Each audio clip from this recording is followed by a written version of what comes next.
Hey everyone, what's up? It's AJ, and today I'm going to kind of show you the process that I go through for editing my parkour videos, slash how to edit parkour videos in the way that I do it. So first off, I generally find a song that kind of vibes well with the clips that I am using, depending on if, I was doing training sessions or whatever. And so I just go ahead and drop that in, and I'm currently running Final Cut Pro. And so after finding the clip, I kind of use it as a buffer to try to see, how long my video is going to be. If I'm feeling, 4-minute video, you'll choose a longer song, but, it just depends. And so especially with, longer songs, I like them because you have the ability to cut it down a lot. So instead of just having a minute that you have to fit, you have the option to kind of, be a little bit more open-ended. So after choosing the song, I generally run through the clips that I had done for that day or that training session or, kind of like a show reel if you're going to do one like that. And so you kind of just see what fits and you edit down. Cool thing in Final Cut is, you have the option to drag over and see what's moving in your clip and kind of instead of having to just place it down and then edit it there, you can do it here. So we're just going to go ahead and drop that down. And another thing I do is I turn down the volume because unless someone's speaking, it's kind of bad to have the music playing and then hear especially from the GoPro because of the garbage audio. And so after that, I also, on Final Cut, I turn off audio skimming. If you can see right here, it's this little audio band.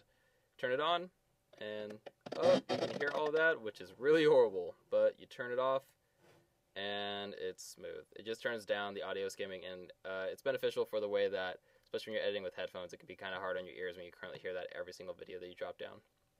So next, I just move on to the next clip, kind of drag down. I've gone through all the clips currently that I was going to use, and so just kind of speeding it through to show you guys. Another thing is, like I said, turn down the audio. Make sure to do that on the video. You don't want that to be playing. And so you kind of just have to go through, see what works with the video, what doesn't, what works with, when the song, if you're doing something like DMB or kind of more like an instrumental type song, let's see what hits the bass. Sometimes people follow the audio, and other times you just throw the music in just because it fits in general. Not that, it really has a certain ambiance. So after that, I kind of just keep running through my clips, and editing for me can take anywhere from 20 minutes to a few hours. Just depends on how many clips I have and also how technical I'm trying to be with it. Right now I'm doing what is kind of my norm, which is I just find what fits together in my clips and then kind of just run with it. I don't really put transitions in the middle. I make sure that they're close enough that they, cut from one to another, but here, I will turn on the audio. If I were to be going from here, and then you can see it just pops over to the next clip. I tend to do that because, especially for my stuff, I don't have really long courses that I run, just because I usually film by myself. So I kind of make it a progression video showing oh, this is me at the beginning of practice and this is me at the end. And so we'll skip to right here and grab my last one. And I usually save my last clip as whichever, not even the biggest movement that I did that day, but just the one I'm kind of most proud of. Because especially for depending on where you're at, you may not have a lot of stuff to actually show in video to showcase, but there's always something that after you got it on video, you're oh my gosh, I just got a new flip, or oh my gosh, I just got a new tack. I would generally save that for the end because at the beginning, it's kind of showing me warming up and stuff, and then once I'm at the end, I'm oh, goes through the giant cube of death.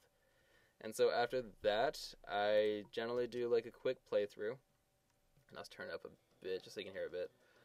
But yeah, when I'm doing the playthrough, I'm usually just watching to see if there's any spots that, I need to cut together better or I need to bring closer together. And as you can see, especially with filming, I try to make it to where I keep level, especially with the chest mount for the GoPro, just because it ebbs in nice with the other one without having to do a transition because it's at the same level. Versus if I had one that was let's say, I have a clip that, here we go. The point of view was up here, and then my next video clip, the point of view of me is down here. Switching from this to this can kind of be jarring on the eyes, so I try to keep it as level as possible.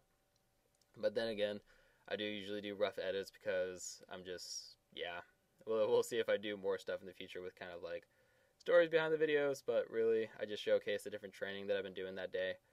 And really, that's kind of it on the actual editing, just placing the clips together for me. It's kind of spontaneous, but I mean, you get the art behind it the more that you practice with it. After that, I cut down the audio, and Final Cut just drag the edge and cut down like that. Sony Vegas, you could just cut it. And usually for transitions, what I use tends to be, let's see, transitions right here. I tend to just use the fade to color, just because I just like going out black, and then, yeah. And then with these and Final Cut, all you have to do is just cut out the little one that transitions there. But as you can see, after placing that there, you know, oh, ebbs in, cool. And then continuity-wise, goes through and it ebbs out. There you go.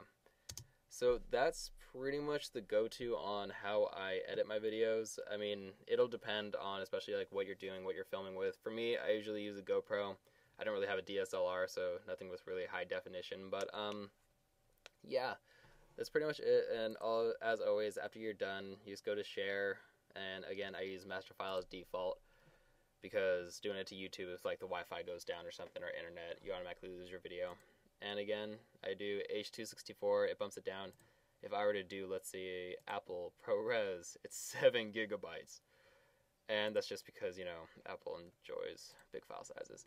But as you can see, it's also kind of biggish now just because with my GoPro here, I was shooting in 1080p versus 720p. And so that definitely changes it. And then you just go ahead and click, oh, actually, I know why. Another thing, if you're dropping audio in, I dropped this one in because I messed up a little bit earlier. Go ahead and delete that audio. And so, let's zoom out a bit. And then just go boom, and drop that down all the way to there. And then we'll go File, Share, Master File. And now it's 146 megabytes. So yeah, make sure your audio is back and fitting your video. After that, you just click the next, save it, all that good stuff. And then you'll have your video. And again, in Final Cut, right here shows you the percent of like your sharing video. And so if you click that rendering, that's just because it's rendering the clips, it'll have sharing and it'll be from 0 to 100 and it'll just go through. Usually it takes between like 5 to 10 minutes depending on your computer. But yeah, that's pretty much kind of the gist of how I edit my parkour videos. If you have any more questions or you want any more videos, just go ahead and message me and I will do them. Alright, have a good day.